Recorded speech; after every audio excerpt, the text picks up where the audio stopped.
Hello and welcome back to my channel. My name is BB Isbell. So glad to see that you are back for more. So this is the third part of my Bon Scott series based on Jesse Fink's book, the Untold Story of Bon Scott and AC/DC's Back in Black. So last part, this is the third part. So the main subject is going to be the following question. So based on Jesse Fink's very own investigation and facts and information as such, we will try to uncover the truth, or at least the closest thing we can come up with the truth. So did Bon Scott write the lyrics to Back in Black? This is what we're going to try to figure out today. What do you say, Bun? Would you say you wrote Back in Black? Or at least most of the songs? A voice from heaven says, yes.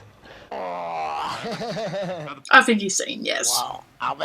So first of all, like I've probably said so many times before, Jesse Fink, the author of the book, is 100% convinced that Bon Scott wrote the lyrics to Back in Black, if not the entire album. His first example starts with VH1 Behind the Music on AC/DC, so it's a visual biography that, you know, if you've watched MTV before, you know what it is like. And so he complains that it's more of a visual biography on AC/DC and the myths surrounding Bon Scott than the actual truth in the facts. The author goes with the following, so he says, "How can these myths stay unchallenged when David Krebs, a man whose management company, Leber Krebs, oversaw AC/DC from 79 to 81, doesn't believe himself that Brian Johnson wrote the lyrics to Back in Black?" So this is somebody who was somewhat pretty close to the band, right? But does not believe Brian Johnson wrote the lyrics to Back in Black. So pretty mysterious, very strange. So of course I have to point out first of all that on the album, officially the songs are credited to the Young Brothers and Brian Johnson. So even to this day, we can say officially Bon Scott is not credited officially on any Back in Black album, but it's gonna get juicy, trust me. Fink is very brutal with the Young Brothers, saying they have lied a lot and going as far as calling Angus Young a spoiled child. When I first read the reviews on Amazon about this book, this was one of the main complaints, that we don't believe this, because this is not, no one sees the Young Brothers like that. They're not like that. They're cool rock and roll brothers. This Fink is making up stuff. It's not even true. It's not hard to imagine how the creative limitations the Youngs placed on the band, straight up rock and roll or bawdy ditties, nothing but, would have started to frustrate him. Silver Smith said the Youngs didn't like Bon listening to anything but AC/DC. But privately, when they weren't puffing out their chests for the medias, the Youngs listened to very different music. Malcolm admitted in an unguarded moment that he and the band listened to the Beatles. "When we want to hear something, we put on the Beatles, one of the albums where they got more adventurous." The terms of their lead singer's employment, however, at least publicly, required that he be a musical adult. So this is where it gets really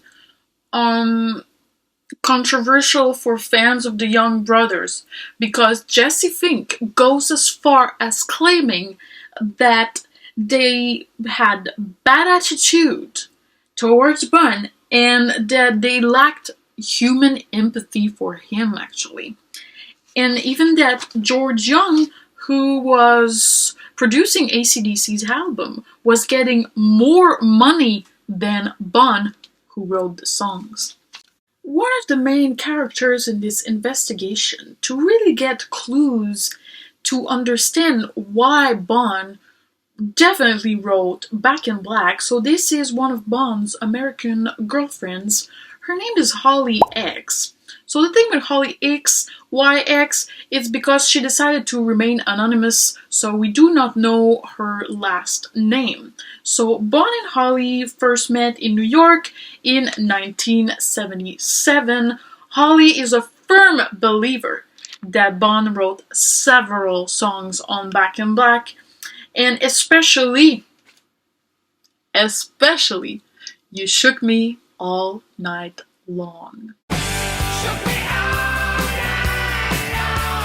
Honestly, this is where it starts getting really juicy and mysterious and interesting.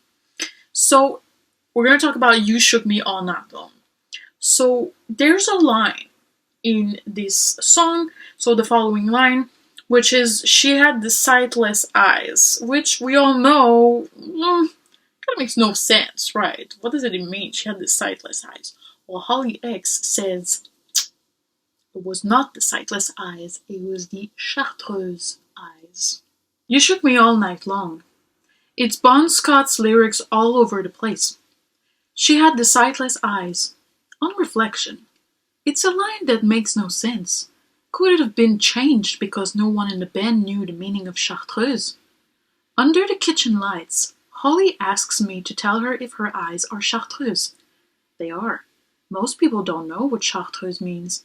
Had Bon penned lyrics to You Shook Me All Night Long, it doesn't seem completely implausible that the Youngs and Brian Johnson might have changed Bon's original wording, not just to that song, but to others on the album, wherein anything too clever or likely to go over the heads of fans was removed or modified. But they have always maintained their exclusive authorship of it and all the remaining tracks on Black in Black. According to them, Bon had no part to play at all apart from jamming on drums in rehearsals on barely formed songs ideas that would later become Have a Drink on Me and Let Me Put My Love Into You. So listen to this story well right now, because this is Holly's recounting the story of how it happened, how Bon came up with chartreuse, because she remembers. A memory I have which is so clear is that Bon and I were sitting out in the sun behind the Newport Hotel in Miami, and he turned to me. The sun was on my face, and he suddenly exclaimed, "Your eyes are chartreuse." Or should I say, your eyes are chartreuse? Your eyes chartreuse. Something.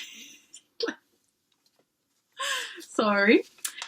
I remember this vividly because I had no idea what color chartreuse was, and immediately took it to be something bad, like bright pink or some ghastly color.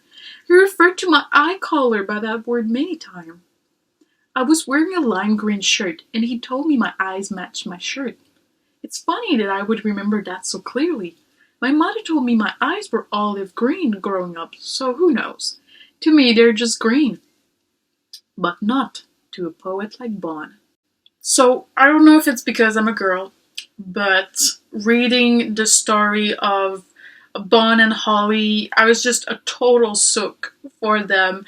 They were just the cutest.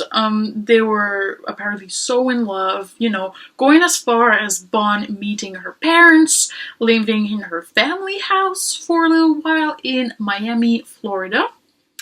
And, they did a few parties. I know they would party and all that stuff.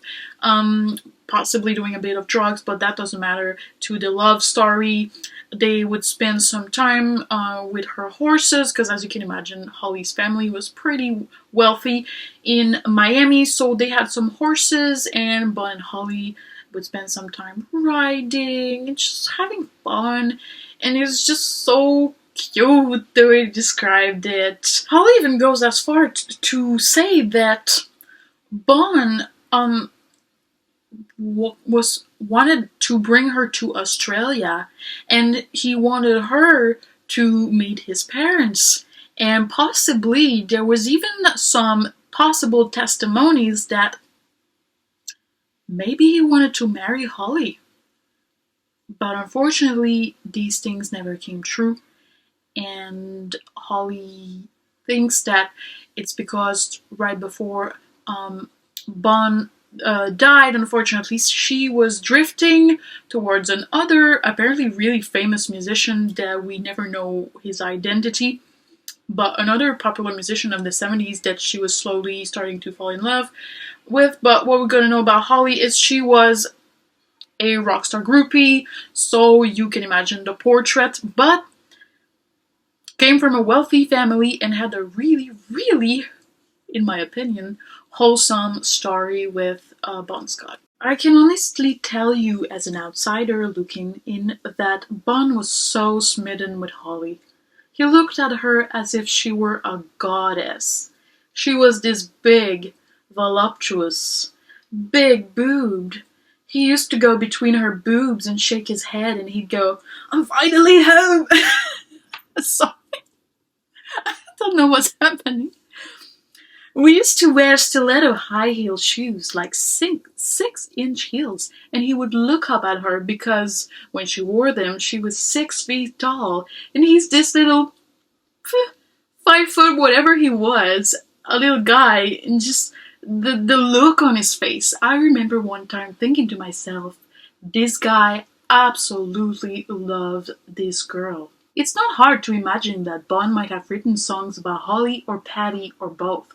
Girls Got Rhythm and Touch Too Much are two songs of Highway to Hell that could conceivably be about either one of them, especially the lyrics.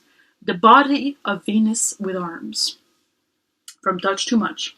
Indeed, Faz is convinced of this. I still say Touch Too Much is about Holly. Faz describes her in 1979 as being a knockout. The song was in the British top 40 when Bon died. When I put it to Robin that Bon might have written some of the lyrics that found their way on to You Shook Me All Night Long about Holly, she is in no doubt. I 100% believe that is true. You shook me all night long. He used to say that about her all the time. He said, "The girl shook my world," he used to say. "This girl shook my world. She shook my world." Yep, there's no doubt in her mind, not a doubt in my mind, that he had written songs about Holly. Holly doesn't listen to AC/DC because it's very painful. She was very in love with Bon and vice versa. I really believe that he was very in love with her as much as two people who are crazy and young can be, and that messed up. You can tell when somebody looks at somebody how they feel about them. You can look at two people who love each other and you can see that look. They look at each other. I am such a sook. How wholesome was that? So this was a testimony from a girl called Robin that was good friend with Holly and knew the whole circle back in the late 70s. So very, very cute. And now moving on to add more clues to You Shook Me All Night Long. So this is from Patty Bishop, so Bon's other American girlfriend. So I think she was Bon's girlfriend a little bit before Holly, so maybe like mid-70s, or maybe he was sleeping with both at different moment of the same era. I'm not 100% sure, but something like that. So So Patty Bishop claims that she kept her motor clean. This is about a clean vagina. I hope I'm not gonna get demonetized for this because this is kind of juicy, okay? It's well, you'll see for yourself. I'll quote what's been said. So she kept her motor clean. She says it was about girls who didn't keep themselves clean enough down there for him. He told me that. Bon was so funny. Vaginally. Yep. He hated nasty smells and ugly panties. He would kick or use a stick to move panties off the floor. I always had on a beautiful bra and panty sets, white silk and lace. No cheap crap. Girls with hair on their toes turn him off. So no Hobbit girls. He would have not been into Hobbit girls. Oh my god. It makes she kept her motor clean. In You Shook Me All Night Long, suddenly very intriguing. Bon liked clean, sweet-smelling vaginas then. What hot-blooded heterosexual man doesn't? Bon would have had the skill to disguise such a meaning in a rock lyric. Did Brian Johnson? So if you're still not convinced, there's a story about Bon's mother, Isa Scott, being told that Bon was actually writing on Back in Black. Isa had much more to say.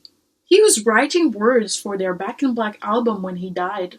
He was going with a Japanese girl at the time, and they wouldn't let her go into the room to get her clothes and things, or Bon's notebooks with the words for the album. And also, interesting fact, because it's right under it, and I found that very concerning, very mysterious in a not such good way.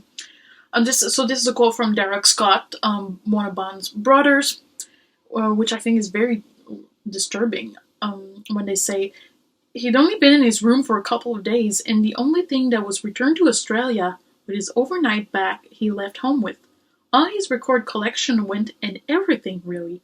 I don't know what happened over there in London after Bon died. So this is the part where this is very, very, very weird. Because there's no explanation for that. The author never figures out an explanation. There's even weirdly, like some testimonies claiming that some of Bon's belongings, like records and stuff like that, furnitures, ended up in Angus Young's London apartment. So it makes you go like, okay. Like, I personally really don't want to paint Angus Young as a bad person, because he just doesn't seem that evil. The way he's portrayed in the book, I gotta say, he's portrayed in a pretty bad light. The author doesn't seem to like Angus Young very much. Not that I'm a big Angus Young fan, but I just don't feel like Angus Young could be capable of this, such evil. Maybe he was really like naive and a bit dumb. I can believe that. Most claim has it that Malcolm was the dark evil one, doing like nasty stuff, like kind of like that, like stealing Bun stuff. That would have been done by Malcolm Young. But we don't know for sure. We don't know for sure. So more evidences points out that more songs. So let's talk about the other songs. So we know for sure You Shook Me All Night Long, Bon Scott. Bon Scott, absolutely. But what else? So they think also the song Back in Black would be a Bon Scott one, because what was happening at this moment, so this was just after Highway to Hell, and Bon Scott was starting to make more money. So they think that Back in Black would be a song about coming back into money. Like Back in Black. Not like the actual color, but more like a metaphor, I think. And also Hell's Bells. So the question comes up, how, because Hell's Bells to me has some similarities with Highway to Hell in terms of like theme, just this like, you know what I mean, AC/DC and like portraying demonic stuff. That's just on brand with them. Angus and his little devil schoolboy stuff. Just pure AC/DC right there. And so the question is how did Brian Johnson, who just come into the band, would have been so on brand writing the lyrics of Hell's Bells? So sorry to interrupt the video, but I was doing the montage, and I realized while doing it that Hell's Bells,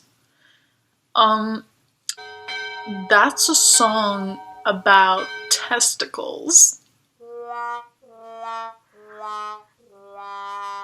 Just think about it, because hell being low, right? Lower on the body, like, low down, hell, and bells, jiggling bells, like testicles. And I just realized that all my life I've been thinking that it's really a song about bells.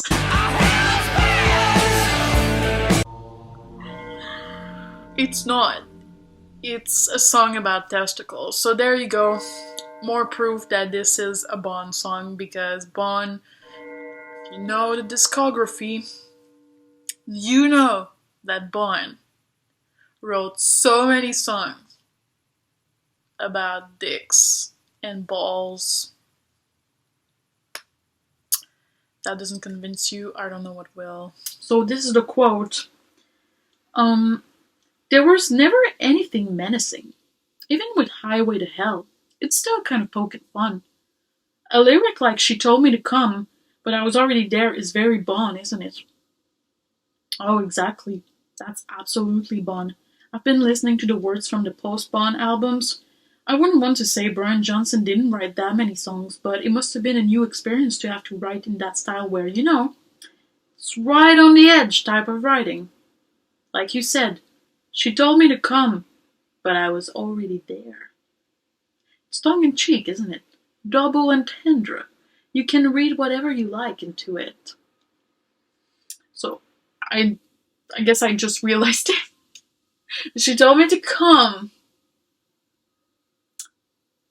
but I was already there. We all know what come he means. Girl. Girl. I mean, this is really important. Keep in mind, everyone, that they started recording Back in Black less than 2 months after Bun died. Does that sound like an album that wasn't already well worked on? Or wasn't some maybe even completed? Like the songs were already done? Do you really just walk in the studio with nothing prepared? Not even a couple of songs? It's possible that some of the other songs that we haven't talked about are really, Bond didn't write them. It's possible because they didn't have the whole album ready right then and there. But to say that they would have walked in the studio with nothing at all prepared less than 2 months after Bun's death? Really? Really? Really? No. I find that hard to believe. I don't believe it at all.